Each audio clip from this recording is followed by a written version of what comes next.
1. What is the primary goal of orofacial myofunctional therapy? A. To correct dental malocclusions through appliance therapy. B. To establish proper patterns of muscle function and rest posture. C. To eliminate all oral habits within the first session. D. To replace orthodontic treatment entirely. 2. Which muscle is primarily responsible for tongue protrusion? A. The glossus. B. C. Glossus. D. Pallosus. 3. The correct resting position of the tongue should be A. Against the lower anterior teeth. B. On the hard palate behind the incisive papilla. C. Between the upper and lower teeth. D. In the floor of the mouth. 4. What is the typical freeway space between maxillary and mandibular teeth at rest? A. 0 to 1 millimeter. B. 2 to 4 millimeter. C. 5 to 7 millimeter. D. 8 to 10 millimeter. 5. Tongue thrust swallow is characterized by A. Posterior tongue elevation with anterior teeth contact. B. Anterior tongue movement with interdental positioning. C. Lateral tongue spread with molar bracing. D. Inferior tongue depression with lip seal. 6. Which cranial nerve innervates the majority of tongue muscles? A. Cranial nerve 5 trigeminal. B. Cranial nerve 7 facial. C. Cranial nerve 10 vagus. D. Cranial nerve 12 hypoglossal. 7. A short lingual frenulum that restricts tongue mobility is termed A. Macroglossia. B. Lossia. C. Microglossia. D. Glossoptosis. 8. The orbicularis oris muscle functions primarily to A. Elevate the upper lip. B. Depress the lower lip. C. Close and protrude the lips. D. Retract the angle of the mouth. 9. What is the recommended duration for holding the spot exercise in myofunctional therapy? A. 1-2 seconds. B. 3 to 5 seconds. C. 10 to 15 seconds. D. 30 to 60 seconds. 10. Mouth breathing can lead to all of the following except A. Increased vertical facial growth. B. Anterior open bite. C. Decreased palatal vault height. D. Forward head posture. 11. The masseter muscle is innervated by which branch of the trigeminal nerve? A. Ophthalmic division. B.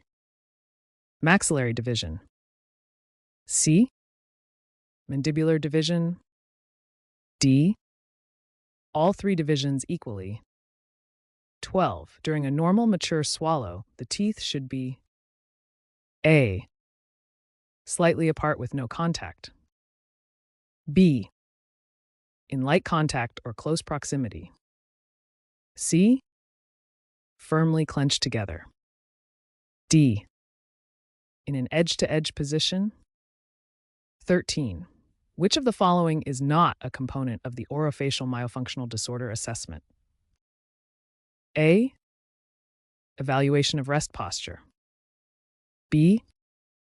Analysis of swallowing pattern. C. Measurement of cephalometric angles. D. Assessment of oral habits. 14. The The mentalis muscle, when hyperactive, often indicates A. Strong lip seal competence. B. Inadequate lip seal requiring muscle strain. C. Normal labial function. D. Excessive upper lip mobility. 15. What is the primary concern with prolonged pacifier use beyond age 3? A. Speech sound distortions only. B. Psychological dependency without physical effects. C. Dental and skeletal malocclusions. D. Tongue muscle atrophy. 16. The buccinator muscle functions to A. Protrude the lips during speech. B.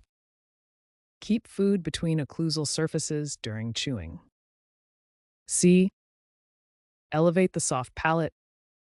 D. Depress the mandible. 17. In orofacial myofunctional therapy, habituation refers to A. The initial learning phase of new patterns. B.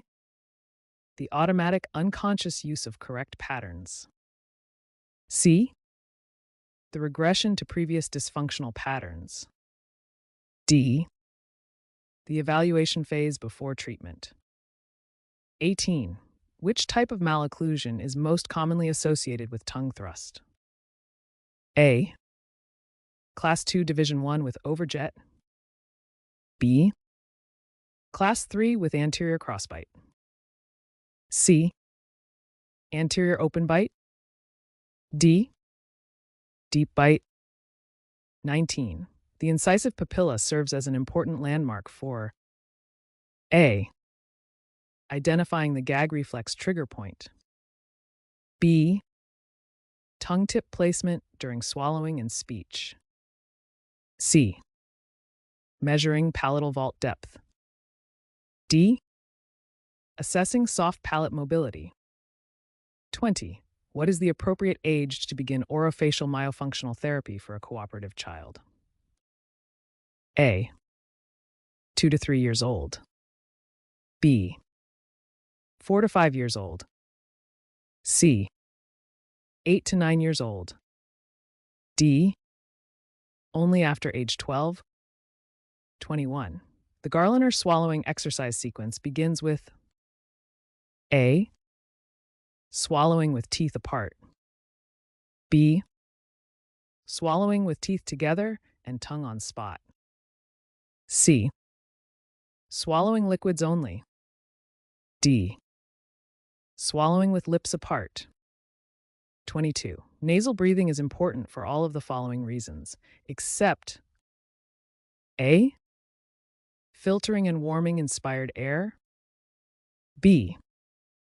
Promoting proper craniofacial development. C. Increasing oxygen absorption in lungs. D. Decreasing nitric oxide production. 23. Which muscle elevates the soft palate during swallowing and speech? A. Tensor veli palatini. B. Levator veli palatini. C. Glossus. D. Palatopharyngeus. 24. A lateral lisp is often associated with A. Tongue thrust swallow. B. Anterior open bite. C. Inadequate buccal muscle tone. D. Excessive tongue tip elevation. 25. The butterfly or clucking exercise in myofunctional therapy targets A. Lip strength and endurance. B. Lingual frenulum stretching. C. Buccinator muscle coordination. D. Soft palate elevation. 26. During assessment, a patient demonstrates interdental tongue posture at rest. This is classified as A. Normal variant. B. Type 1 tongue thrust. C. Forward tongue posture, tongue thrust tendency. D. Posterior tongue tie. 27. What is the relationship between orofacial myofunctional disorders and sleep-disordered breathing? A. No established relationship exists. B. OMDs can contribute to airway obstruction in SDB. C. Always causes OMDs. D. OMDs protect against SDB. 28. The optimal lip seal should be achieved with A. No muscle activity required. B. Minimal muscle activity. C. Moderate to strong muscle contraction. D. Intermittent muscle activation. 29. Which profession is required to diagnose structural anomalies like tongue tie? A. Orofacial myologist only. B. Speech-language pathologist only. C. Physician, dentist, or other licensed healthcare provider. D. Any certified health professional. 30. Relapse after orthodontic treatment is more likely when A. Treatment duration exceeds 2 years. B. Orofacial myofunctional disorders are not addressed. C. Retainers are worn for more than 1 year. D. Treatment begins before age 10. 31. The spot in myofunctional therapy refers to A. A visual marker placed on the mirror. B. The area on the hard palate where tongue tip should rest. C. The contact point between upper and lower incisors. D. The position of the hyoid bone at rest. 32. Incompetent lips are defined as A. Lips that cannot achieve seal without strain. B. Lips that are always open. C. Lips with poor color or texture. D. Lips that require orthodontic intervention.